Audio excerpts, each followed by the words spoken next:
The Dardenne Brothers, a Belgian duo of directors, are among the most distinguished filmmakers alive,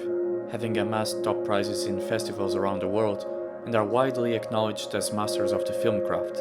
The realism strain of their stripped-down pseudo-documentary style that eschews typical film conventions such as fast montage, melodrama, or non-diegetic music stands on the opposite pole of most commercially oriented film productions.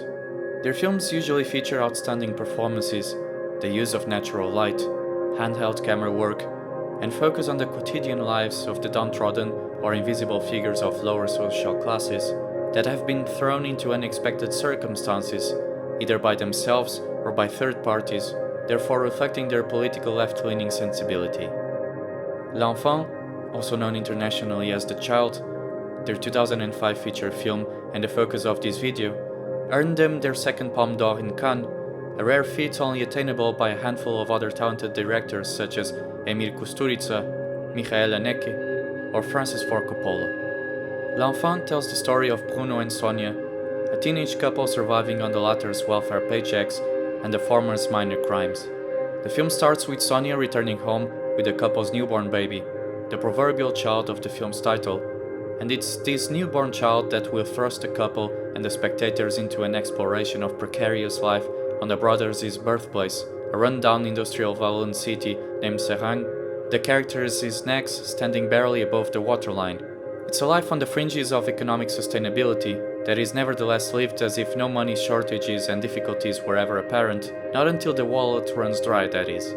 A naive and carefree existence turned blissful by the protagonists' attitudes and outlook, exhibiting their charming, childlike innocence and playful, indeed passionate interaction as a couple. While watching them, one is reminded of the brother of Father Zosima in Dostoyevsky's Brothers Karamazov that asks, "Why should we count days if a single day is enough for man to know joy entirely?" In The Child, the spectator observes, even if only for sporadic moments in a limited period, the intoxicating interplay of the couple, their utterly free and joyful spirit, the kind of guiltless, exhilarating unconcern so typical of young children lost in a grand rivalry, where the passing of time is simply non-existent. Watching Bruno and Sonia teasing one another with food or fighting for the car's radio station, running around sprightly after each other, acts as a jolt of stirring warmth and results in a most engaging sight that rings so incredibly genuine due to Jérémy Régnier and Deborah François' superior naturalistic acting, for a moment truly tricking us into believing we're actually watching an ordinary documentary. This is undoubtedly accomplished with the support of the brothers' refusal to apply non-diegetic music, which allows emotions to transpire spontaneously without suggestion or manipulation, a characteristic so exceptionally rare in cinema that it's hard to ignore the feeling that one is experiencing a whole different level of filmmaking of the utmost purity. Régnier, as Bruno, particularly excels in depicting a young adult petty criminal that seeks to get just enough money with his thefts to spend on cigarettes, beer, and the pinball machine at the cafe, aided regularly by a younger but sharp accomplice. Régnier was no stranger to the Dardenne Brothers, having put on a remarkable performance on their first properly acknowledged film and his acting debut, The Promise, and acting after The Child on 3 more films with them. With their strong direction, Régnier interprets Bruno with a much believable juvenile and unsophisticated characterization, exemplified by various amusing scenes in which he, for example, uses his young child to get spare change from bystanders, or imprints his shoe soles on a building wall after playing in the muddy ground, or jerkily swings a wood stick by the riverside. At the same time, Sonia, wonderfully interpreted by Deborah François, is equally riveting as Bruno's girlfriend, being a younger companion, albeit slightly more mature, still indulging in all the jokes and fun shared by both. She seems more intent on settling, now that both share a child, and is heard enticing Bruno to find a different and more regular line of work, as well as hesitantly accepting his gifts when the money is about to run short.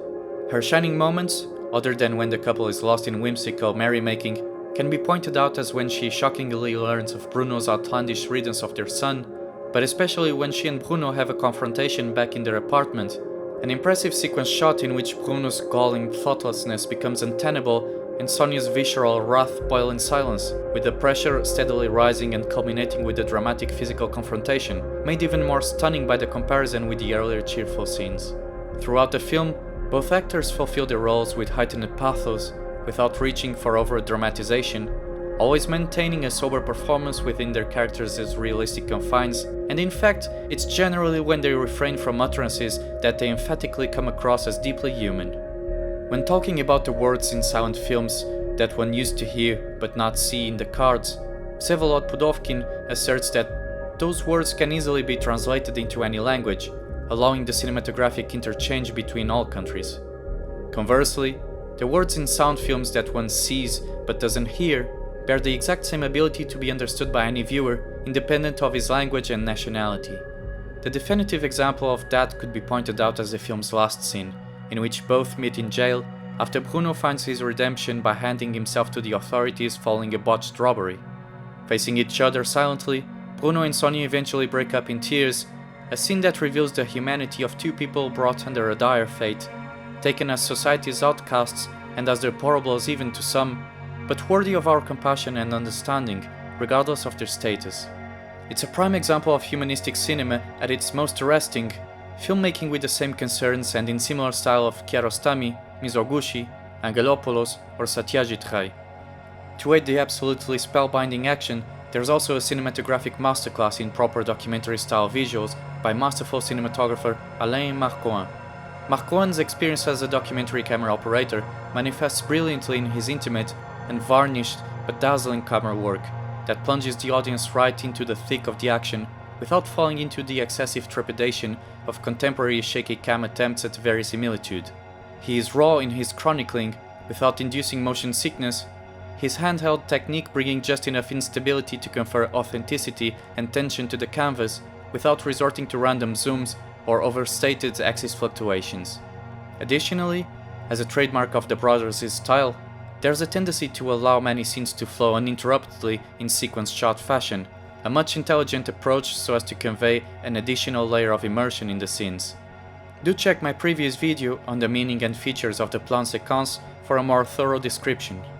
The Portuguese Enlightenment philosopher Luís Antônio Vernet is quoted as saying, "The matter determines the style." And by watching the Dardennes' film career and L'Enfant in particular, it's hard to imagine a more suitable cinematographic style to better emphasize the examined subject without falling into the trap of labored sentimentality and affectation. More subtle, but no less impressive, is the film's colorful harmony and arrangement, based on the classic RGB color model, revealing the brothers' aesthetic perceptiveness. At any given time, it's possible to assign the three primary colors in the model and the secondary color yellow complementing the palette to at least one element in the scene, an approach that may seem inscrutable to many viewers at first sight. The color scheme by itself is nothing new as it has been used throughout history and is still used in film today, its application covering various areas such as photography, painting, illumination, or other kinds of pictorial art, but which arguably leads to a distinctly balanced visual presentation. A future video focusing solely on color theory and its application on film will be written at some point, but for now it suffices to say that it is an approach that reveals noteworthy acumen and is considered to be one of the foundations of skillful cinematography. On a curious note, despite being diametrically opposed to Robert Bresson's style, The Child brings to mind two movies from the French master in two different ways, The Trial of Joan of Arc and L'Argent. The former, by the unmoved albeit highly convincing way Bruno answers the police interrogation after Sonia presses charges against him, echoing the masterfully answered but still grueling examination Joan of Arc suffers on trial.